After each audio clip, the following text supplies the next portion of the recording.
I do want to discuss the kind of changes in the gameplay from Grand Theft Auto 5 or from 4 to 5, making it feel everything's just tighter feeling and more arcadey kind of. Do you guys get that vibe where they kind of went with a snappier response to driving and shooting? Everything just feels so beautiful in this game, like so crisp and clean, and the Everything flying's else in great. 4 felt kind of realistic. It Yeah, almost Yes. and felt too all the cars had like simulated. right, like a floaty feeling to them when you're Yes. driving and they're bouncing down the road. Yeah, that's true. And don't get me wrong, I loved 4. 4, yeah. I honestly, I can't say starting at 3 moving forward, I can't say I didn't like any of them. I loved all of them. But 4 to me was like, okay, we got good groundwork here for the next generation at the time. Now I can't wait to see what we do with the next one. Did you guys like? I assume you like 5 more than 4. I loved 4. 4 was amazing. Some of the options that you were given to change the storyline made it feel as though you had an actual impact on the world. Whereas 5, everything around the world, in your world, changed with what you did. Right. But 4 made it feel like you had a bigger impact. Yeah, that's true, definitely. What do you think, Nick? No, yeah, I think I'm with Bio there. I mean, I liked 4, and it was a good. It's just a natural transition into 5 from San Andreas and the trilogy, if you will, Right. because it took that next step, graphic wise, gameplay wise. They play with a lot of new systems, and the story was still great, and it was in New York, so that's always a fun city, and that was the right setting for that game. Definitely. And even that play style, because it had that Spider-Man feel to the world where everything was like really realistic. There was the people on the street. I think I liked more in 4 than I do in 5. Just something felt more simulated, which I do like simulations, and it just seemed more natural engagements, and like the way you moved through the world, the weight it had to it was really, really good in 4. And I have a friend that swears by 4, and like I think he hates 5. I don't know if he just knows it wasn't as good as 4 because he's a fan of 4. And I think it's for those reasons, because it had more of that traditional feel to it, where 5 became this next level polish where you're able to resell it every year and people will buy it. Yeah. So overall, I mean, it makes sense because they knew what they were doing. They're like, we're going to make this very accessible game that will last. 4 would not last like that. Yeah, it's interesting that they've never, to my knowledge, they never re-released 4 in any capacity, in a remaster or anything, which I think is so weird. I don't know if maybe we'll get it. We'll get it eventually in like a trilogy pack of some sort. At least did they release any of the previous ones in a remaster yet, or is the supposed trilogy that's coming? Is that going to be the first time? That's it. Yeah, that's coming. Well, no, because those were, I'm pretty sure those games were on 360 and PS3. You could play Grand Theft Auto 3 and Vice City and San Andreas, and then they re-released them on, ironically, mobile. Yes. For their 10th anniversaries. And I'll tell you what. 4 was on like the iPad and stuff. Yeah, just the amount of polish they put on the mobile games. The 10th anniversary of Grand Theft Auto 3 looks beautiful. So does Vice City. So does San Andreas. So, I'm really, really excited for this new. I was hoping we were going to see it today at the PlayStation thing, but we didn't. But 4 just seems like almost like the bastard child for them. Like they're re-releasing all their other games except for 4. And I would love to revisit 4. You know what I mean? Yes. And I don't know if it's. I think they'll get there. Yeah. I think they'll get there. And 4 was in a weird time because it was the next one after the trilogy. I don't know why those ones get those ones are packaged together because they are part of the same like engine, if you will, like the same era. Right. And then 4 was like a big step in character development, game design, all that.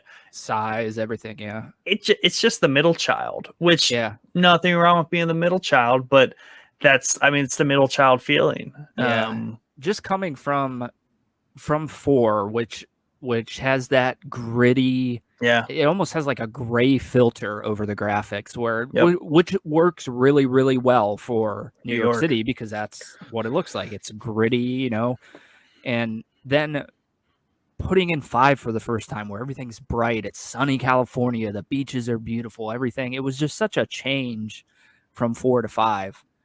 But I just always thought it was so weird that they've never re-released it in any, because I played it when it launched, and I don't know that I've played it since, and I would love to go back and play it. I'm sure now it's on mobile. It's on like they released it in that sense. I think they ported it to iPad and all that stuff. Grand Theft Auto 4? I thought so. I don't think so. No, I don't think mobile would run Grand Theft Auto 4.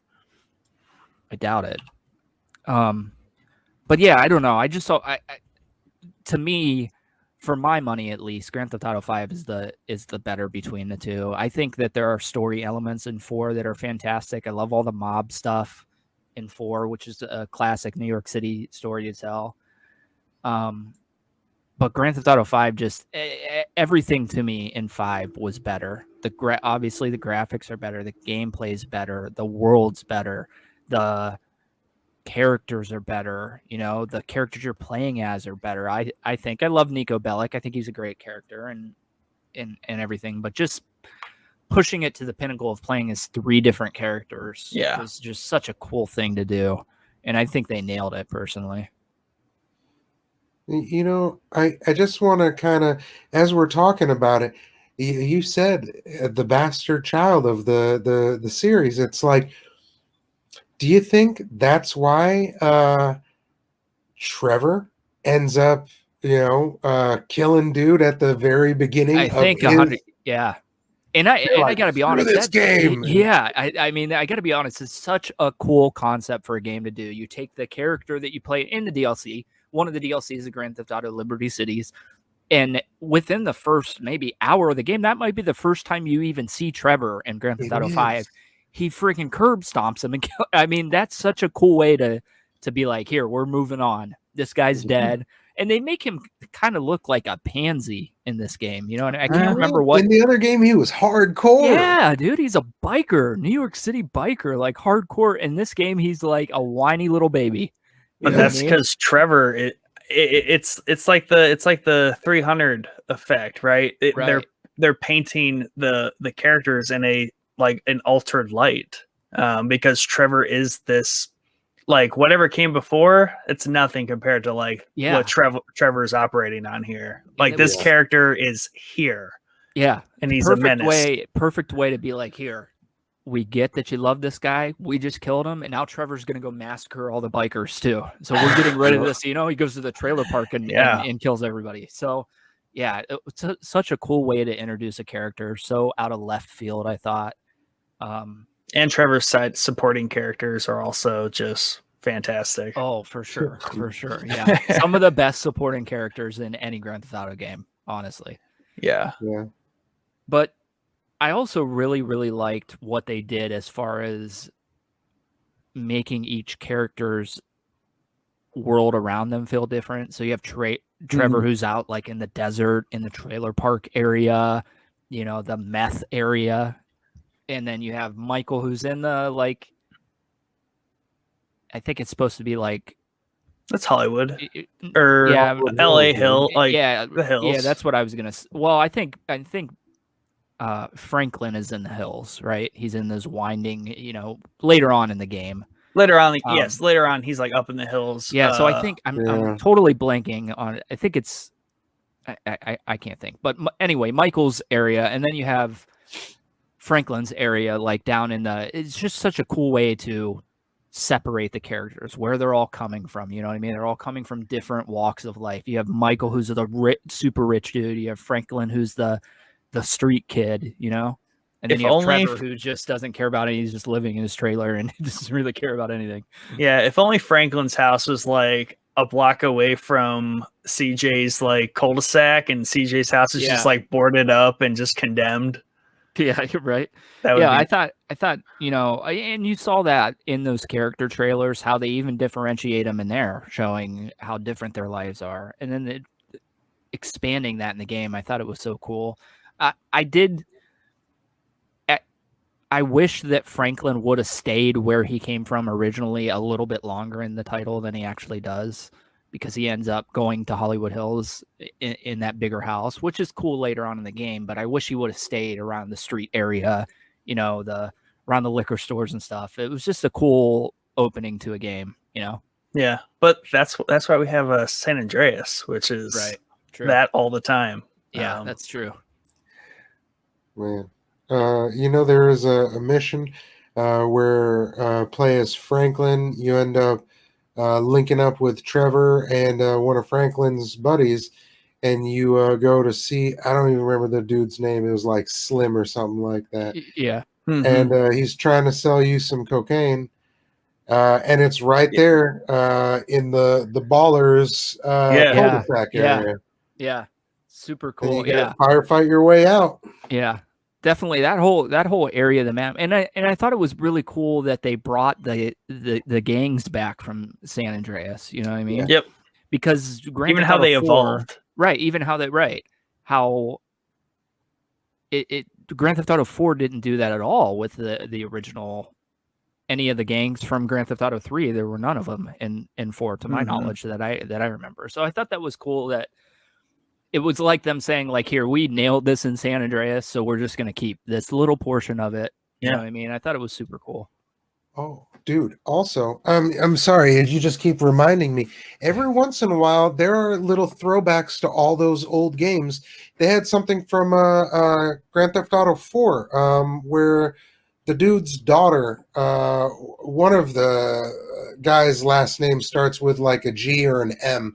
His daughter is out there in San Andreas or Los Santos, and you end up saving her on the side of some road where two dudes are going to off her. Yeah, I know what you're talking about. Calls her father, and she's like, "Hey, I just want to let you know this person saved my life." Right? Yeah. Definitely that was pretty cool, man. Yeah, definitely.